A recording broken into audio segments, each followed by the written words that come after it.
Alguien me dijo si yo me había pronunciado, habíamos dicho algo respecto a lo que sucede en Medio Oriente, en Israel. Los que tenemos el oído de las personas, los que Dios nos dio la enorme responsabilidad de un gran público aquí en el mundo, uno tiene que cuidarse de no ser dogmático. Entonces soy muy cuidadoso de decir, bueno, sí o sí, el Israel es el reloj de Dios y esto sucede por tal y cual cosa. A veces, en el afán de querer dar una explicación, uno puede llegar a confundir más. Lo cierto es que ya sea Ucrania, Rusia, Palestina, Israel, siempre vamos a estar orando por las víctimas inocentes de cualquier guerra, de cualquier conflicto.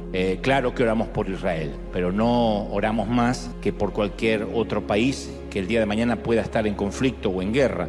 Independientemente de lo que pase a nivel escatológico, apocalíptico, nosotros siempre vamos a orar, no solo por las víctimas inocentes, por los soldados, por los muchachos que son reclutados cuando hay un conflicto. Y cuando nos enteramos a diario de que se cumple la palabra al decir oiréis de guerra y de rumores de guerra, de plaga, de pestilencias, lo único que puedo decir es que Dios dice alzad los ojos al cielo, que la venida está cerca, que el fin está cerca, pero lo cierto es que siempre oramos, ¿sí? Siempre oramos. Me pronuncio o no me pronuncio en las redes, siempre nuestra oración va a ser por todos los países que están en conflicto y por los que están pasando necesidad. No hace falta ser cool, por decirlo en las redes, sino que oramos siempre sin cesar. Así que esta iglesia sí que está orando por Medio Oriente, como oramos también, no dejamos de orar por Rusia y Ucrania, que no pasó a ser una noticia vieja. Sigue el conflicto y también oramos por ello. ¿Estamos listos para lo que Dios nos va a dar, sí o no? No, hay dos o tres. ¿Estamos listos? Sí.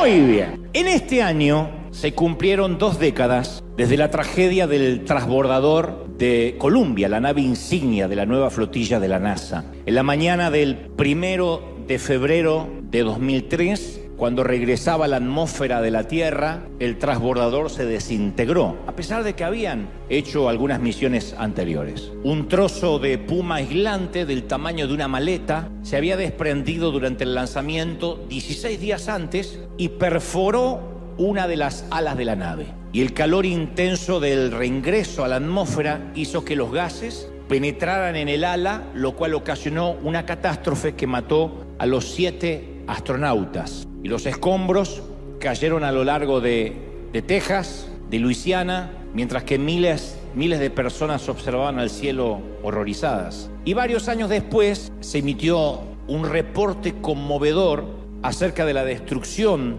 del Columbia. Dicen que cuando la misión estaba en progreso, cuando todavía los astronautas estaban en el espacio, los especialistas de la NASA se preguntaban si el daño del ala sería fatal, porque lo habían notado, se habían percatado del daño del ala en el despegue. Entonces se preguntaban si iba a haber un problema en el reingreso a la atmósfera.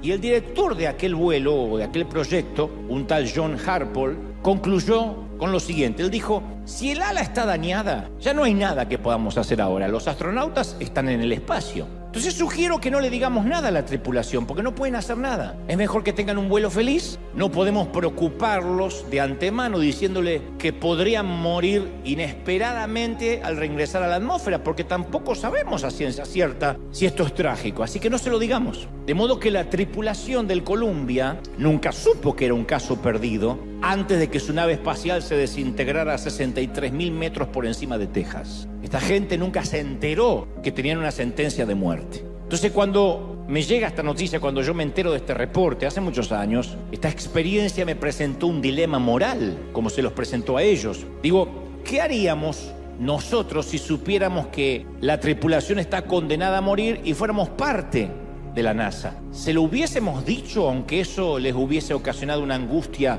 mental indescriptible? ¿Se lo diríamos aunque sea para darles tiempo a despedirse, a reflexionar, a hablar con sus seres queridos, a comunicarse, porque se comunicaban con sus seres queridos? Quizá les daríamos tiempo para que hagan las paces con Dios, de ser necesario, o nos quedaríamos callados, como confesó este caballero de la NASA, permitiendo que las horas finales de los tripulantes fuera un tiempo de alegría, de algarabía, suponiendo que todo iba a estar bien, suponiendo que iban a reingresar a la atmósfera, iban a estar con sus seres queridos y que no iban a morir en las próximas horas. Entonces, en cierta forma, este dilema del Columbia se parece a lo que todos los cristianos, al dilema que todos los cristianos nos enfrentamos. Especialmente aquellos, insisto, a los que se nos prestó el oído de la gente. Y como decía hace un ratito, tenemos la enorme responsabilidad de decir lo que creemos Dios nos está diciendo. Y esta es la razón por la que hoy quiero hablarte acerca de la muerte inminente y lo que va a ocurrir inmediatamente en los primeros minutos apenas nos muramos. Esto se debe a que no hay excepciones. Las estadísticas en cuanto a la muerte son del 100%, o sea que no hay nadie que no vaya a morir. A menos que el Señor nos sorprenda antes en su venida, todos hemos de bajar al sepulcro,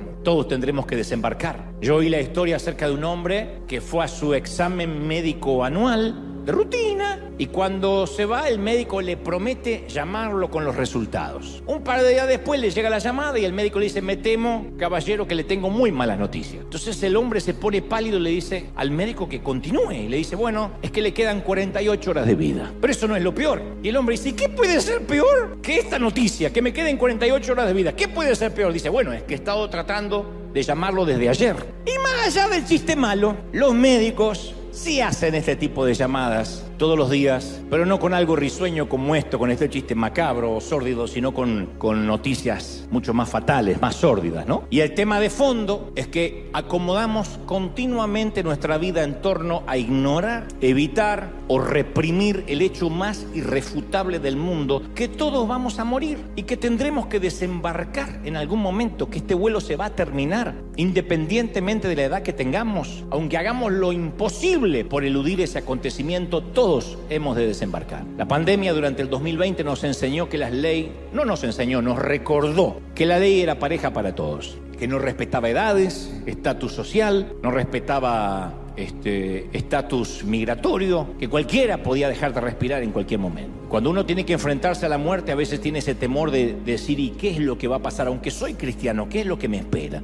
Los egipcios hacían la misma pregunta y construían pirámides para colocar allí a sus cadáveres como una honra póstuma. Los griegos le ponían una moneda debajo de la lengua, una moneda de oro bajo la lengua del difunto, para que el difunto pudiera pagarle al encargado de la balsa para poder cruzar el río Estigia. Decían las viudas: por lo menos al viejo no lo voy a dejar sin plata en el último momento. Y se le ponían una moneda. Pero la Biblia habla de otro tipo de esperanza. ¿Dónde está muerte tu aguijón?, dijo el apóstol. ¿Dónde está sepulcro tu victoria? No hay victoria en la muerte. Pablo lo dijo en 1 Corintios 15:55 y sigue siendo una realidad. ¿Dónde está el aguijón de la muerte? En realidad, la muerte no tendría que preocuparnos a los que tenemos al Señor. La Biblia, de hecho, no teme hablar de la muerte, aunque los términos son refinados en la Biblia, son poéticos. Génesis 49:29 dice: me uniré con mis antepasados. Una linda manera de irse: me uniré con mis antepasados. Segunda de Reyes 22:20 dice: te recogeré con tus padres y serás llevado al sepulcro en paz. Y el Salmo 116:15 dice, que es el versículo que yo considero más bello de las Escrituras. Dice: al Señor le conmueve profundamente la muerte de sus santos, la muerte de sus amados. Pero de este lado del sol siempre tratamos de evitarla. En la conferencia que yo hago por el mundo en estos días, en Presidente, yo hablo en cierto momento acerca de la muerte y hablo de las frases, los eufemismos que usamos en los momentos de la muerte. Vemos al muerto ahí y siempre hay una tía que dice: ay, se lo ve tan tranquilo. Y yo siempre digo lo mismo: ¿dónde viste un muerto nervioso? Todos están tranquilos. O viene la suegra y dice: ay, se nos adelantó. Que te dan ganas de decirle: vaya, alcáncelo, señora, vaya. Está tan preocupada que se le adelantó. No se preocupe. Y otro dice: ay, pero qué barbaridad, qué pena. Si estuve con él la semana pasada. Y dan ganas de decirle: si estaba vivo, ¿dónde está el milagro? Preocúpate si estás con él la semana que viene. En Arizona hay una compañía llamada Extensión de Vida Al, que es la fundación criogenética más grande del mundo. Y por unos cuantos miles nos pueden congelar al momento de morir. Entonces nos van a llenar la sangre de anticoagulantes, nos almacenarán en una cápsula de nitrógeno líquido que se congelará a una temperatura de 190 grados Celsius bajo cero hasta que puedan recalentarnos como una pizza y la tecnología médica avanzada pueda curarnos de cualquier enfermedad que nos haya matado. Así que si alguien dice: quizá me voy a congelar, hay una compañía que lo hace. Para los que no les gusta pasar frío ni después de muerto, hay una compañía en Seattle llamada Genes Inmortales que ofrecen conservar nuestro ADN durante los siguientes 10.000 años para ser clonados cuando descubran cómo clonarnos. Y ofrecen una garantía de devolverte el dinero al cabo de 10.000 años si no te pueden clonar, si algo resulta mal. Pero congelados o no, nadie puede escapar del destino final. Yo leí hace unos años que cuando los médicos, esto estoy hablando de unos quizás 50 años atrás, medio siglo, cuando los médicos percibían con claridad que la vida de algún paciente peligraba y no existía una garantía razonable de cura, entonces esa persona pasaba en el hospital o en la clínica o en el nosocomio la lista del peligro. Y esta lista del peligro era un indicador de que había cuestiones en juego que eran más profundas que las médicas, que las clínicas. Y entonces se llamaba de inmediato a un cura, a un rabino o a un pastor según las creencias del paciente para que hablara con él, para que arreglara los temas del alma. Pero actualmente, desde hace 50 años para atrás, quitaron esa lista de todos los hospitales por ley, porque descubrieron que la presencia de un clero, la presencia de un religioso, podría atemorizar al que está por morir. Así que, como en el caso del transbordador, prefieren no alertarlos que están a punto de morir. Y en vez de traerles a alguien que hable acerca de su alma, prefieren decirle que todo está bien o no hablar en todo caso, para no alertarlos. Por eso yo quiero hablar de estos primeros 5 minutos que considero que son los más emocionantes de nuestras vidas. Si yo te preguntara cuáles fueron hasta ahora tus 5 minutos, tus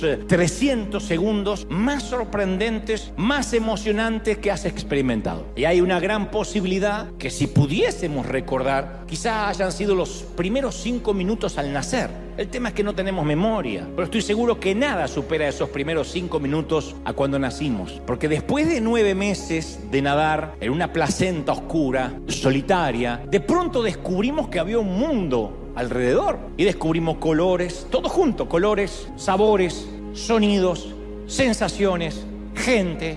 No puedo creer que con esa cara ese sea mi papá. Si hubiésemos podido hablar, habríamos dicho: mamá, no tenía idea de esto es maravilloso. No tenía muchas ganas de abandonar tu seno porque 9 meses acostumbran a cualquiera. Pero esto es muchísimo mejor, mirá lo que me estaba perdiendo. Y por eso yo estoy seguro que los 5 minutos más asombrosos que vamos a volver a experimentar son los 5 minutos después de fallecer, los primeros 5 minutos después de morir. Que yo sé, me están mirando como diciendo: no tengo apuro. Yo lo sé. Durante siglos, las mentes más brillantes de la Tierra dedicaron toda su vida en tratar de saber qué hay al otro lado de la muerte. Pero 5 minutos después de haber muerto, lo habremos sabido todos. Todos habremos de descubrir qué hay. Los autores de las Escrituras dicen que para todos los seres humanos esos 5 minutos van a indicar o un destino eterno de gozo indescriptible o una pérdida indecible de mucho dolor. Yo me acuerdo a nuestro director del coro en la iglesia donde crecí, un viejo gruñón que no diré el nombre porque debe tener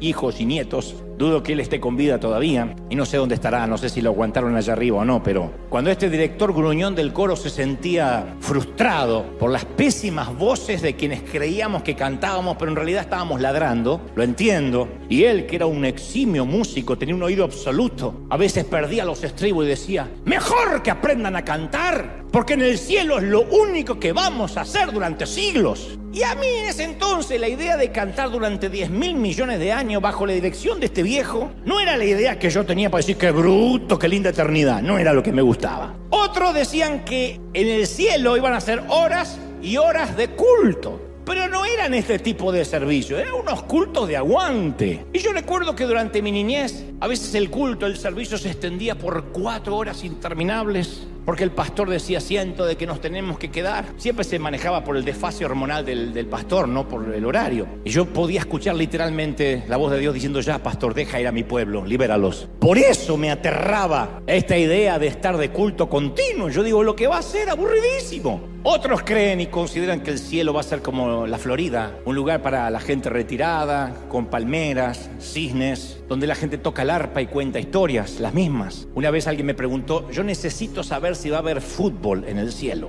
Y yo le respondí: mira, en el cielo no se va a poder mentir, no se va a poder decir malas palabras, ni hacer trampa, por lo cual no puede haber fútbol. Quizá haya fútbol en el infierno, porque allí dice que habrá llanto y rechinar de dientes. Así que eso me suena más a la CONCACAF. Es posible. Y finalmente, algunos han tomado de manera literal las palabras de los autores de las Escrituras. Y he escuchado a muchos predicadores hablar del cielo y decir, allí va a haber mar de cristal, calles de oro. O sea, los autores trataban de... Lo que habían visto desafiaba todo intento de descripción. Por ejemplo, si nosotros hubiésemos vivido hace 1000 años y tuviésemos que describir un avión, y nunca hasta ahora conocimos un avión, pero lo estamos viendo en una visión porque Dios nos trasladó al futuro, diríamos, bueno, es como un pájaro gigante de metal. Eso es lo que pasa cuando algunos de los profetas o discípulos, en el caso de Pablo, fue hasta el cielo y dice, bueno, todas las imágenes bíblicas, las arpas, las coronas, las calles de oro, el mar de cristal. Algunos han dicho, qué lindo un mar de cristal. En un mar de cristal no te puedes bañar, te rompes la cabeza porque es de cristal. Pero cuando los autores usan la metáfora, están hablando de tan cristalino, de tan puro. O sea, son intentos simbólicos de expresar lo inexpresable. Y si tomáramos la Biblia de manera literal, tendríamos que suponer que porque Cristo dijo que fuésemos como palomas, todos deberíamos poner huevos. Entonces uno tiene que saber que es un lenguaje de hipérbole, de metáfora. Lo cierto es que en primera instancia, a priori, el apóstol Juan relata en Apocalipsis 19:9, dice, dichosos los que han sido convidados a la cena, de las bodas del Cordero. Eso es lo que más me grafica lo que primero va a ocurrir en el cielo. Juan dice que no solo veremos a Dios, sino que experimentaremos la alegría, el gozo de una boda, de un casamiento. Y aquí tengo que hacer una salvedad. Si has tenido hijos pequeños o los tienes todavía, seguramente en algún momento te habrán dicho que van a querer vivir contigo para siempre. Hay un momento que el niño dice, yo nunca me voy a casar. Es una clásica promesa infantil que todos los niños hicimos no sabiendo la imbecilidad que estábamos diciendo. Mamá, papá, aunque yo crezca, siempre me voy a quedar aquí hasta que ustedes sean muy viejitos y yo los voy a cuidar. Todo niño hace esa promesa infantil. Y a esa edad no sirve mucho explicarles que va a llegar un día en que se querrán marchar, el día que se enamoren y quieran tener su propio hogar y quieran formar su propia familia. Es que cuando nuestro hijo es pequeño aún no comprende que va a llegar el día en que en su vida aparecerá una mujer mucho más bonita y lista que su mamá. Lo siento. En el caso de nuestra hijita pequeña, conocerá un hombre mucho más inteligente, más alto, más espiritual y apuesto que su papá. No va a ser mi caso, pero seguro el tuyo. Pero en algún lugar, de alguna forma, llegará ese día. Y un día mi niña se me acercará para decirme, papá, él es mi nuevo destino. Fui hecha para él. Tengo que estar con él, no me puedo imaginar la vida sin él. Y entonces, como yo soy un papá muy sabio, y si mi hija ya tiene suficiente edad y veo que ya pasó los 45, diré, es el momento. Entra en la vida, en el amor y en el gozo de tu Señor. Bueno, el reino de los cielos es la historia de un novio que espera a su novia, dice Juan. Y es posible que nuestra mente inmadura ahora todavía hagamos esas promesas infantiles. No, yo me quiero quedar acá y vivir muchos años. Pero ese encuentro llegará. Lo que pasa es que no tenemos idea. Todavía nadamos en una placenta oscura y creemos que esto es todo lo que hay de este lado del sol. Y decimos, no, yo me quiero quedar aquí. Pero entonces lo veremos, un día lo veremos a él cara a cara y entonces recién comprenderemos. Y entonces, como dice Primera de Corintios 13:12, al que ahora vemos como en un espejo, como en un reflejo, entonces le veremos cara a cara. El que ahora conocemos en parte, lo conoceremos plenamente como él nos conoce. Y entonces en ese momento, apenas los veamos, nos vamos a dar cuenta que él es nuestro destino, que fuimos hechos para él. Y ese día nos vamos a dar cuenta cuán enamorados de él estamos, nada más que todavía no lo hemos podido ver cara a cara. Pero el tema de hoy es hablar de esos primeros 5 minutos antes de la gran boda. En esos minutos tenemos que presentar nuestro vestido de bodas limpio,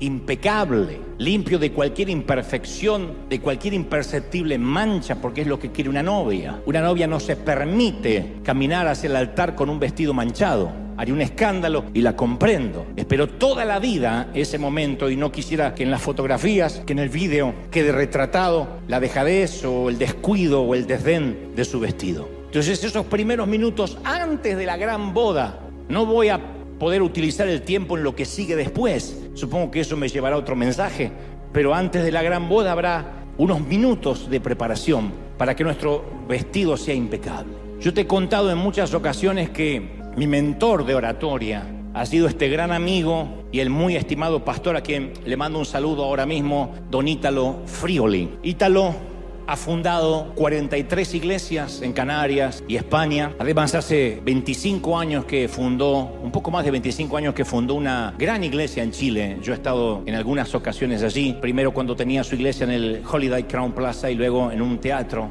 Y él además creó el primer equipo de fútbol cristiano, Osana. Yo conocí sus mensajes grabados en cassette, allá por el año 91. Si alguien ya sabe lo que es un cassette, también es hora que se vaya haciendo un examen anual de colonoscopía. Ya está en edad. El que no sabe lo que es un cassette todavía puede esperar. Y yo empecé a copiar sus sermones, Bailando con la más fea, Cerco de espinos, Don Cohen, aunque en realidad originalmente él le había llamado Don Goldstein, pero yo le llamé Don Cohen. Fueron algunos de los mensajes que yo copié de manera descarada cuando lo oí. No había YouTube, no había reclamos de copyright, así que lo escuché y me enamoré de su léxico, de sus inflexiones de voz, de su impecable y plausible oratoria. No había escuchado yo un orador así en toda mi vida. Su acento español mezclado con el italiano, con el argentino, hacen un cóctel maravilloso y yo nunca había oído hablar a alguien así, sin los vicios que a veces tenemos los predicadores de hacer repetir a la gente, amén, gloria a Dios, fuerte el aplauso. Él simplemente es un orador exquisito y yo dije, quiero aprender de él. Y como todo mentor a quien uno admira, yo le he honrado públicamente cada vez que he podido, de alguna manera. Y él siempre vuelve de alguna forma a aparecer en alguno de mis mensajes. Pero hoy esta es la primera vez que hablaré específicamente, explícitamente de él y de esos primeros minutos que él estuvo en el cielo. Obviamente no se quedó en el cielo, si no ya estaría muerto. Pero Ítalo estuvo aquí hace unas semanas, aquí en River, y me regaló este magnífico libro de su autoría, que apenas lo leí, le pedí permiso para poder relatar parte de su testimonio y compartir su caso, el caso Frigoli. Obviamente te voy a compartir un pequeño fragmento, yo no podría compartirte un libro completo hoy. Y nunca he hecho antes algo así, nunca. Con ningún otro libro, ni siquiera con los míos, con ningún otro autor. Pero el relato me conmovió tanto que supe de parte de Dios que debía compartírtelo. El libro se llama La Entrevista y está disponible hoy mismo en nuestro bookstore. Para quienes lo miran en cualquier parte del mundo a través de Amazon, lo pueden solicitar. Y yo lo quiero recomendar, endosar y desafiarte a lo que lo puedas leer desafiarte que lo leas sin tener que detenerte a llorar en cada capítulo. No es la idea de hacer un negocio, ni mucho menos, porque no es algo que me haya pedido Ítalo. Él jamás me dijo promociona mi libro, simplemente me regaló uno. Hay muchos que me hacen llegar libros de todas partes del mundo. Tengo muchos autores, amigos, que me regalan sus libros. Nunca he usado este sitio para recomendar un libro, porque no quiero que alguien sospeche o soslaye la idea, bueno, quiere vender algo, ganar algo con esto. En primer lugar, en primera instancia, a priori yo no gano nada. Ojalá me hubiese hecho participar de esto, pero no me ha hecho participar. Y él supongo que cobrará alguna regalía por los libros, pero no era el hecho de lo que hoy te voy a compartir. Lo cierto es que le dije, Ítalo, necesito compartir lo que tú escribiste allí en el libro. Y él me dijo, sí, me emociona, me conmueve, quiero que la gente que te oye pueda tener una idea de lo que me pasó. Ítalo fue hospitalizado de urgencia a causa de COVID y algo sobrenatural y extraño ocurrió aquel sábado 26 de junio de 2021. Él dice que le costaba respirar, que sus pulmones estaban casi por colapsar. Y entonces sintió que sus fuerzas se iban y su cuerpo se hacía cada vez más liviano. Y tuvo la misma sensación de estar flotando. Frigoli sintió que era llevado a una habitación oscura donde había una luz anaranjada que le permitía ver una puerta al frente, como recién veíamos en la portada del libro. Y también sentía la presencia de otra persona aquí a su derecha, por encima del hombro, aunque él jamás la podía ver. Él dice, yo no supe si era un ángel, si se trataba del mismo Señor. Y dice, no vi ninguna luz. Y él no vio ninguna luz. Además de esa luz anaranjada, no vio una luz en un túnel, ni ángeles, ni escuchó música celestial. Lo que sucedió, lo que sí pasó, es que toda su vida trascendió ante sus ojos. Y entonces en la oscuridad de esa habitación aparecieron imágenes como si se tratara de una pantalla de cine. Y lo primero que ve son imágenes de su niñez. Se vio con unos 9 años, recuerda cómo estaba vestido, en dónde era, yendo a la tienda a comprar huevos y pan por pedido de su madre. Notó que regresando a casa un huevo se le escapó de sus manos, se le rompió, así que decide regresar a la tienda y en un descuido de la dependiente roba un huevo para reponerlo. Ítalo no recordaba ese episodio de su vida. Y ese fue el principio de la entrevista que le da título al libro. Quien estaba detrás de su hombro le pregunta, ¿qué es eso? Y él empezó a decir, bueno, es una cosa de chicos, ni siquiera me acordaba. Una bobería, una chiquillada. Y la voz le dijo, ok, entonces eres un ladrón. Ítalo insistió que no era un ladrón. Dijo, no, yo no soy un ladrón, solo repuse un huevo. Y entonces comenzaron a aparecer imágenes de otros momentos en su vida en los que se quedó con algo que no le pertenecía. Cuando era joven se encontró con una billetera en un restaurante y en lugar de entregarla, se quedó con el dinero que había dentro. Y otras ocasiones en que había hecho esas pequeñas cosas que casi no recordaba. No era un robo a mano armada, no había entrado nunca a un banco, nunca había metido las manos en un bolsillo ajeno, pero sí esos pequeños descuidos que a veces cometemos. Y el Señor le volvía a decir, o esa voz le volvía a decir, entonces tú eres hasta que tuvo que admitir que era un ladrón. E inexorablemente aparecieron más imágenes de su vida, porque todo pecado no confesado por más insignificante y pueril que parezca, aparece en esa pantalla. Todo pecado que él nunca dijo, que nunca puso bajo la sangre de Cristo, empezó a aparecer en esa pantalla. Y comenzó a sentir Ítalo una enorme vergüenza. Él no quería que el Señor o que ese ángel viera esas imágenes. Y dice, aparecieron escenas de mi juventud, mentiras, algunos chistes con doble sentido que a veces uno hace entre caballeros, entre hombres, que él no le había dado mucha importancia, pero estaban ahí en esa pantalla con lujo de detalles. Y una y otra vez la voz le preguntaba, ¿y eso qué es? Y mi querido mentor tuvo que comenzar a contestar con el nombre explícito que Dios le da a cada pecado. ¿Cómo le llamas a eso? Eso es mentira. Y aquello es engaño. Eso es enojo. Eso es una mala palabra. Bueno, es que a veces hablamos así los hispanos. No. ¿Cómo le llamas a eso? Blasfemia. Eso es lujuria. Eso es robo. ¿Qué es aquello? Odio. Eso es ira. Esto es resentimiento. Esto es envidia. Esto es falta de perdón. 1000 imágenes y se le pidió que lo diga con el nombre indicado. Ítalo resalta que a esta altura su espíritu comenzó a tener un dolor que no podía describir con palabras. Él dice, ningún dolor físico se parece a lo que yo sentí en mi espíritu. Y él rogaba que la entrevista se terminara de una vez. Pero empezó a ver los momentos de violencia, de ira. Se podía escuchar a sí mismo maldecir e insultar. Por ejemplo, se vio en medio de un partido de fútbol. Yo te dije que él fue el creador de un gran equipo en Chile llamado Osana. Y él es un gran futbolero, un gran seguidor, fan del fútbol. Y él vio como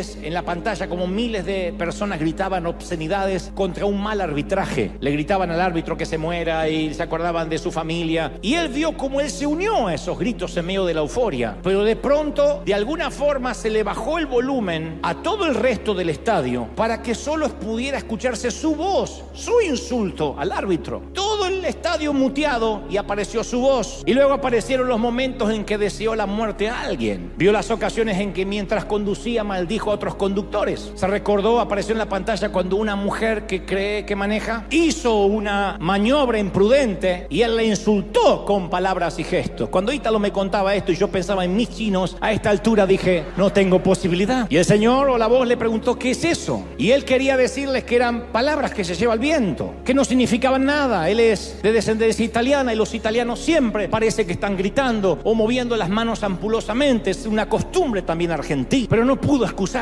Le recordó a Mateo 12:36 que dice la palabra, más yo digo que de toda palabra ociosa que hablen los hombres, de ella darán cuenta en el día del juicio. Entonces, ¿cuántos de nosotros hemos deseado el mal a alguna persona en algún momento? Tan solo lo hemos pensado, hemos dicho, bueno, ya le va a ir mal. Como hizo las cosas, no merece que les hagan las cosas bien. Ya voy a ver cómo cae. Siéntate en el umbral de tu puerta y verás pasar el cadáver de tu enemigo. Lo decimos como si fuera un proverbio bíblico. Dudo que se recupere de esa enfermedad. Está pagando lo que hizo. Y esas palabras, esos pensamientos se empezaron a reflejar en la pantalla. E inmediatamente le vino a la mente Mateo 5:22 cuando Cristo dijo, pero yo digo que cualquiera que se enoje contra su hermano será culpable de juicio. Y cualquiera que le diga necio a su hermano será culpable ante el concilio. Y cualquiera que le diga fatuo, que es lo mismo que decir torpe, imbécil, menso, quedará expuesto al infierno de fuego. No es esta una ley mosaica, no es la ley de un viejo profeta, es el Señor. El Señor puso a la ira, al enojo, a las palabras insensatas, al mismo nivel que el asesinato, porque todo eso se origina en el corazón. Y nosotros lo tomamos como algo liviano, decimos, bueno, uno dice tantas cosas, pero Dios sabe que de la abundancia del corazón habla la boca. Y también en aquella entrevista Ítalo oyó con su propia voz hacer promesas que nunca cumplió. ¿Cuánto hemos hecho promesas que no cumplimos? Tal vez nosotros nos olvidamos, pero no Dios. Hay personas que dicen, si Dios me da este empleo, yo prometo diezmar fielmente. Y luego Dios los bendice, diezman un par de veces y luego se olvidan, ya está. Otros dicen, no, si Dios me bendice o me sana o trae esta sanidad a mi familia, yo voy a ser fiel, voy a servirle, y luego nos olvidamos. Ítalo también recordó una vieja costumbre que tenemos los líderes y los pastores, y es decir, voy a estar orando por por tu situación, a veces por sacarnos a alguien de encima. Sí, voy a estar orando. Ore por mí, voy a estar orando. Y cuando llegamos a casa encendemos la televisión o vamos a la computadora y nos olvidamos de esa promesa. Le dijimos a alguien, voy a estar orando, y no estamos orando. Mateo 5:37 enseña, sea vuestro hablar sí, sí, no, no, porque todo lo que excede a esto de mal procede. Entonces Ítalo se vio diciendo y haciendo cosas y palabras y pensaba, ¿cómo pude ser tan estúpido? ¿Cómo pude ir a tal sitio? ¿Cómo pude decir esas palabras? ¿Cómo pude pensar esas cosas? Todas las veces que había cometido pecado y no lo había confesado ante Dios, se proyectaron ante sus ojos. Todo pensamiento indebido, toda vez que miró a una persona en forma indebida, toda maquinación en contra de otro, las imágenes de toda su vida continuaban en la pantalla y se veía a sí mismo, él decía, él sucio, hediondo. Estaba postrado en el suelo de la habitación y su espíritu solo rogaba, ten misericordia, ten misericordia. Y luego comenzó a pensar, ¿cómo me atreví a predicar? ¿Con qué cara he predicado estos años? ¿Por qué Dios me ha permitido seguir con vida? Y luego,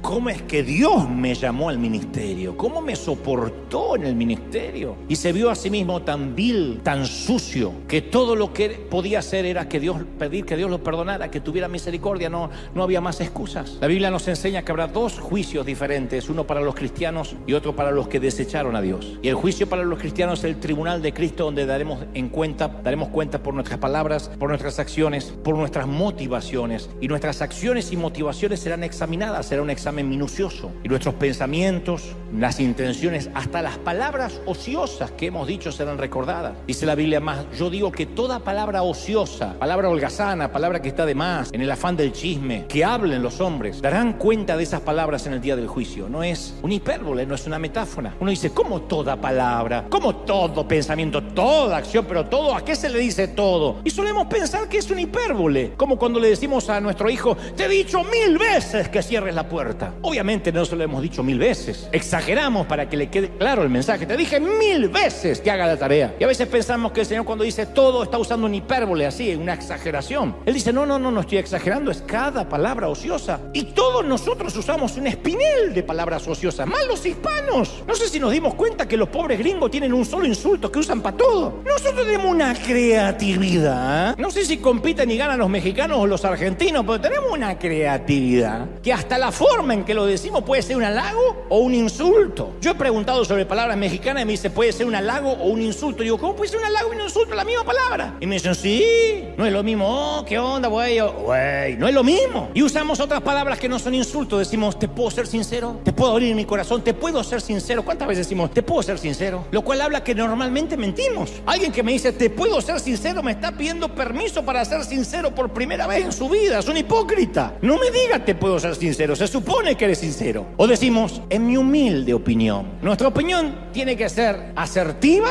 y directa, sin falsa humildad. No hay opinión humilde, hay opiniones. Uno es el humilde, no la opinión. Soy humilde y te doy una opinión, o soy un orgulloso y te doy una opinión, pero la opinión es la opinión. O la famosa, ¿te puedo decir algo sin que te enojes? Que de hecho se va a enojar, porque no hay peor cosa que intentar controlar las emociones del otro. Te voy a decir algo y estoy esperando y dando por sentado que no te vas a enojar. ¿Quién soy yo para manejar tus emociones? Si tengo que decir, ¿te puedo decir algo sin que te enojes? Es porque yo sé que eso te va a herir, o mínimamente te va a enojar. Ay, sí, no me enojo, estás más gorda. ¿Qué te va a decir? Palabras ociosas, como dicen en las redes, con todo respeto, deje de predicar boberías o se vaya al infierno. Con todo respeto. Si tenemos que anteponer con todo respeto, es porque no tenemos nada de respeto. El respeto no se anuncia. El respeto se tiene o no se tiene. Yo te tengo que decir con todo respeto. El respeto no se anuncia. El respeto se tiene o no se tiene. O el popular. Dicen que...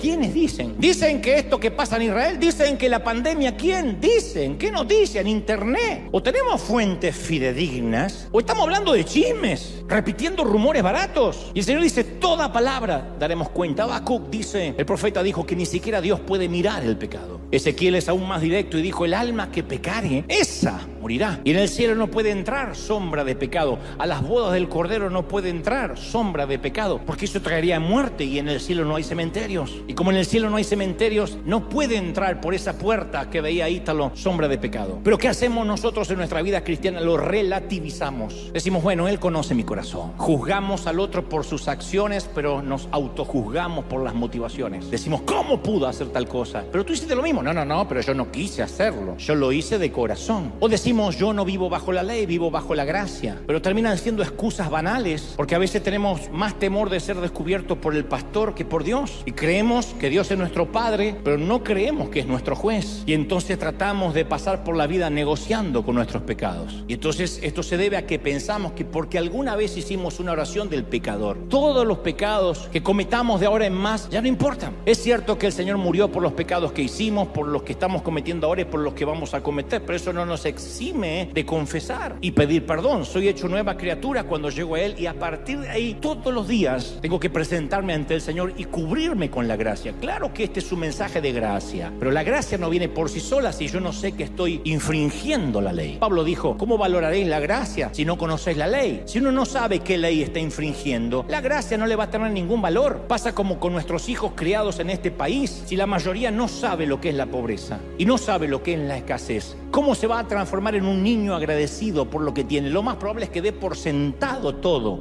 y que crea que el mundo le debe algo. Y hay muchos que no saben lo que están transgrediendo, no saben lo que hicieron, por consecuencia pisotean la gracia, porque la gracia para ellos no significa nada. Si tú no sabes que tienes cáncer, no vas a valorar el tratamiento contra el cáncer. Pero lo mismo si nunca supiste que tenías metástasis. Pablo dice, si no sabes qué ley estás infringiendo, la gracia no hace sentido. Pero nosotros llegamos a la iglesia y hacemos en alguna ocasión la oración del pecador, o le dicen la oración del penitente. Todos los que seguimos a Cristo en algún momento hemos hecho esas palabras, hemos dicho esas palabras, Señor, perdóname, te recibo como mi Salvador. Pero esa oración nos da el privilegio de ser hijos, pero luego Dios a partir de ese día espera que si volvamos a cometer errores, confesemos nuestros pecados de manera específica. Primera de Juan 1:9 señala, si confesamos nuestros pecados, Él es fiel y justo para perdonarlos y limpiarnos de toda maldad. No tienes que vivir con culpa. ¿Cuál es la llave? La confesión. Y Salmos 32:5 dice, confesaré mis transgresiones a Jehová y tú perdonarás la maldad de mi pecado. Proverbios 28:13 agrega, el que encubre sus transgresiones, el que las tapa, no va a prosperar, mas el que las confiesa y las abandona, obtendrá misericordia. Entonces el pecado para ser perdonado debe ser confesado y abandonado. Ahí es cuando la gracia todos los días me bendice y me perdona. Todos somos gente rota. Todos los que estamos aquí somos imperfectos y luchamos con debilidades, con pecados. El hecho es que algunos se entregan a una mente cauterizada y dicen, bueno, más sí, no me importa, Dios conoce mi corazón. Y otros todos los días vamos y pedimos, Señor, perdóname. Ítalo relata que la entrevista aún se puso más álgida. Comenzó a ver los momentos en que comenzó a hacer negocios que, aunque eran honestos, todos habían fracasado. En su caso, él no fue llamado a hacer negocios, como sí otros son llamados a hacer eso, pero él fue llamado a ser pastor. Y entonces aquella voz le dijo que en realidad sus motivaciones no eran suplir para la familia. Sus motivaciones era que no podía confiar en Dios para suplir sus necesidades. Y aquellos negocios extras, en su caso, eran una suerte de plan B, por si algún día Dios dejaba de bendecirlo. ¿Qué tal si algún día Dios me deja de bendecir? Por lo menos tengo la casita, por lo menos tengo tal cosa. Había ofendido al Señor con su falta de fe en Él, lo había herido. Y dice Ítalo, y hubo un silencio largo, esos silencios intensos que solo ocurren cuando herimos a un ser amado. Luego le mostró las veces en que se había distraído y había perdido el enfoque de su llamado. Le mostró las personas que había dejado entrar a su círculo, a su vida, y que no eran de bendición, sino eran de distracción. Dios no le empezaba a hablar ahora de pecado, sino de peso. Pablo dice que seamos libres de todo pecado y del peso que nos agobia. El pecado es lo que podemos reconocer. El peso son aquellas cosas que nos distraen.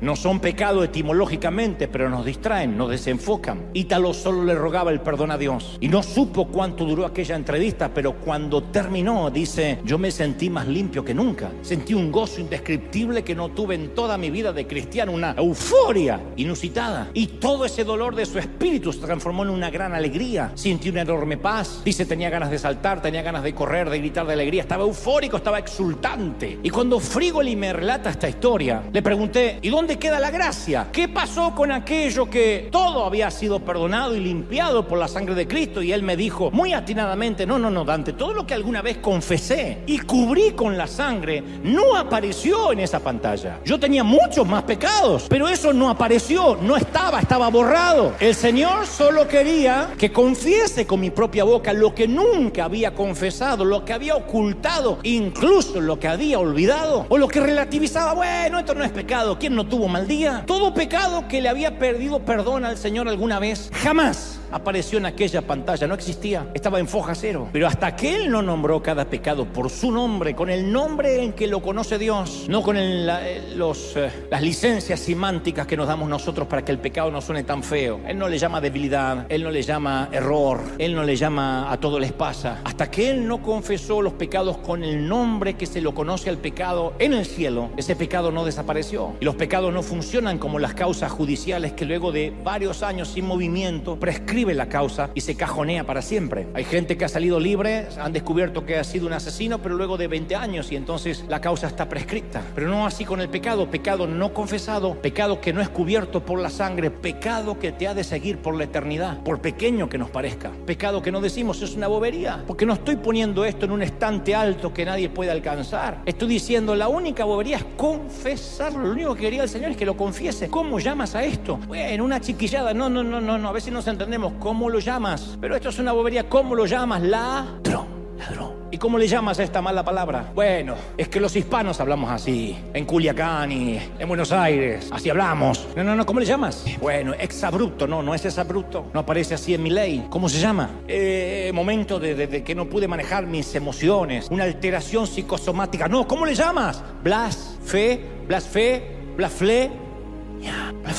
Y hasta que no lo confieses, eso va a estar ahí, arruinando tu foja, manchando tus vestidos para las bodas. El autor, en este libro magnífico, utiliza una metáfora no menos magnífica. Él dice, Dios no permite que entre ningún pecado en el cielo, porque allí en el cielo ya hubo una pandemia causada por el pecado. El paciente cero no fue un chino, fue Lucifer. Y 1/3 de los ángeles del cielo dio positivo. Entonces tuvieron que ser puestos en una cuarentena eterna. Y para poder entrar al cielo uno tiene que ser vacunado con la sangre de Cristo obligatoriamente. Y es la única forma de deshacerse del pecado, la única manera. Pero hoy nos estamos haciendo un examen PCR, pecado confesado revocado, pecado confesado revocado, examen PCR. Es por eso que tenemos que confesar nuestros pecados ante Dios. Pecado confesado es revocado, borrado, olvidado, y Dios se olvida de que se olvidó. No está en un cajón por las dudas. Pero el que no confiesa su pecado no puede entrar en el cielo, porque contaminará todo lo que toca. Mi pastor solía decir, cuando a alguien le gusta el chisme, le fascina hablar, no lo puede evitar. Y si está en una llamada telefónica y sabe algo, lo tiene que contar, aunque sea imprudente. Y es indiscreto porque no puede evitarlo. Mi pastor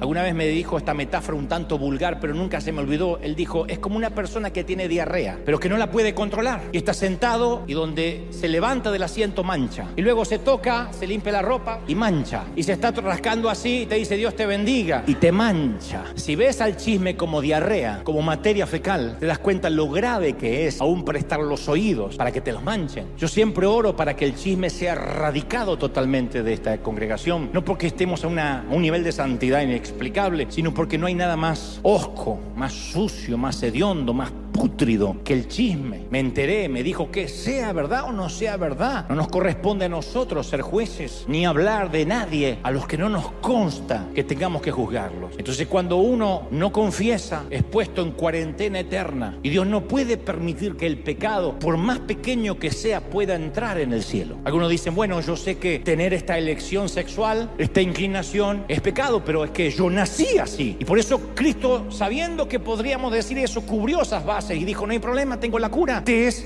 necesario nacer de nuevo. Te es necesario nacer otra vez. Pero solemos hacer confesiones selectivas. Entonces cuando vamos a orar, decimos cosas como, bueno, Señor, tú conoces todas mis debilidades. Eso no es confesar. Si alguna vez estuviste ante un juez terrenal, sabes que eso no es confesar. Dígame exactamente cómo ocurrió. Bueno, qué sé yo, un poco de todo.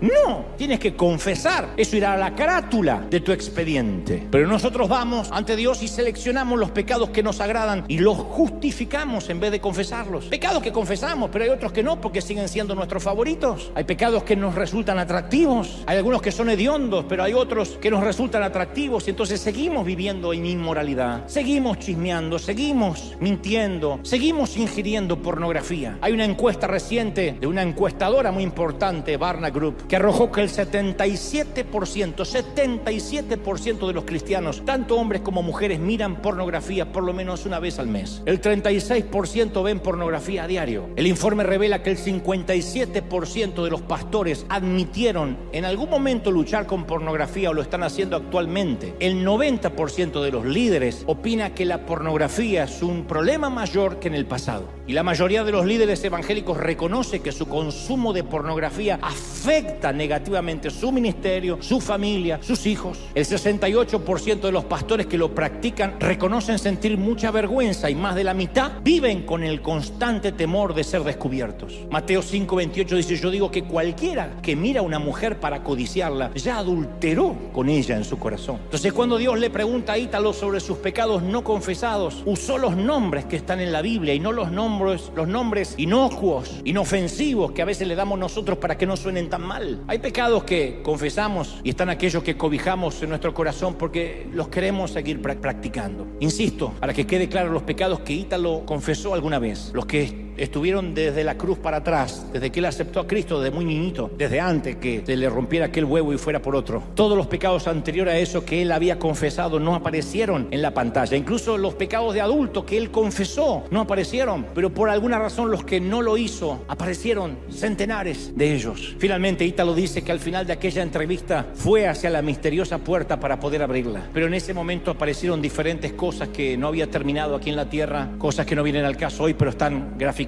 en el libro, y él tuvo la opción de no abrir la puerta. Y cuando decidió no abrir la puerta, esa voz le dio una serie de instrucciones sobre qué hacer. Personas con las que tenía que hablar, otras las que tenía que pedir perdón, algunas les debería dar un llamado de advertencia, y entre otras cosas le pidió que no pierda tiempo, en su caso, en redes sociales. Y dice él: yo nunca haré un dogma ni una doctrina de esto, pero Dios me pidió especialmente TikTok. Ítalo me contó que apenas despertó en el hospital, de inmediato pidió su celular.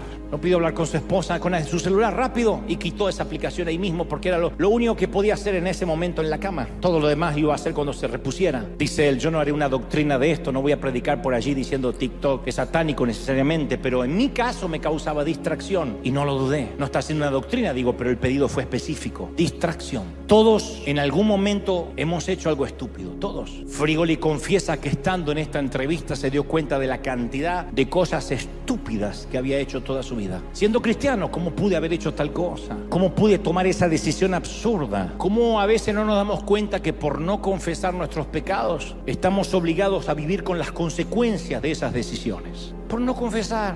Porque este mensaje no tiene la idea de que todos se vayan con una culpa atroz. Si te vas con una culpa atroz, no entendiste lo medular del mensaje. Hay que confesar: Señor, este es mi pecado. Soy adúltero, soy fornicario, soy un chismoso, un mentiroso. Deseé la muerte a veces de alguien, soy un homicida. No digas, bueno, es un deseo, en realidad no quería que pasara. Soy un homicida, soy un ladrón. Me quedé con un vuelto de más, me di cuenta que se equivocó con la muchacha con el cambio y dije, lo tomo como bendición de Dios. Soy un ladrón. La Biblia menciona que cuando Esaú cambió su primogenitura por un plato de guisado, luego intentó arrepentirse de esa decisión con llanto, con lágrimas, pero no encontró el perdón. Hebreos 12:16 dice el escritor: porque ya sabéis que Esaú, aún después deseando heredar la bendición, fue desechado y no hubo oportunidad para el arrepentimiento, aunque la procuró con lágrimas. Entonces yo creo que llega un momento en la vida, y coincido y adhiero a lo que dice Frigoli, que a veces es demasiado tarde, que aunque busquemos la oportunidad de arrepentimiento con llanto, es tarde,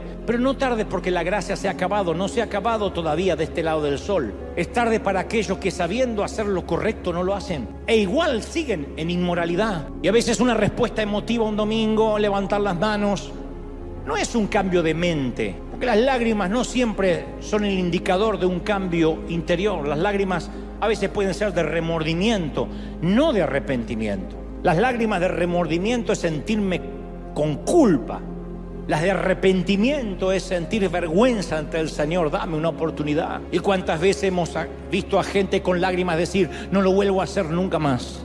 Y 3 días después vuelve a hacer lo mismo, porque ha perdido el temor de Dios, porque cree que Dios es un títere que puede ir a buscar cuando quiere, porque no se arrepiente y dice nunca más. Podemos llorar y podemos mentir a la misma vez, no te quepa la menor duda. Pero mientras no nos arrepintamos y confesemos, siempre vamos a volver a lo mismo.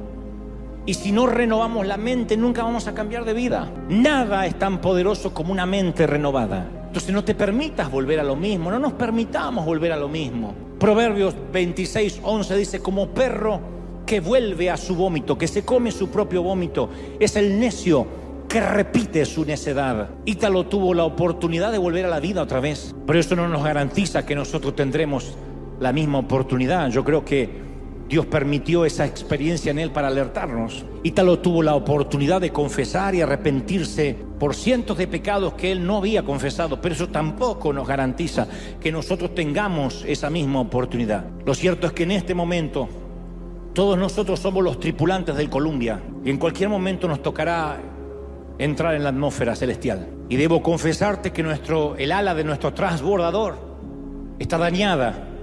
Y sí, las cosas podrían salir mal. En un examen médico de rutina, nuestra vida podría cambiar tal como la conocemos. Y por eso, y en el afán de no preocuparte, yo no quiero ocultarte tu situación y mi situación de emergencia, que nuestra nave se podría desintegrar en cualquier momento. Y ahora, hoy, en este preciso momento, tenemos que poner las cuentas al día con nuestro Dios. Este no es un mensaje para que te vayas a llorar toda la semana.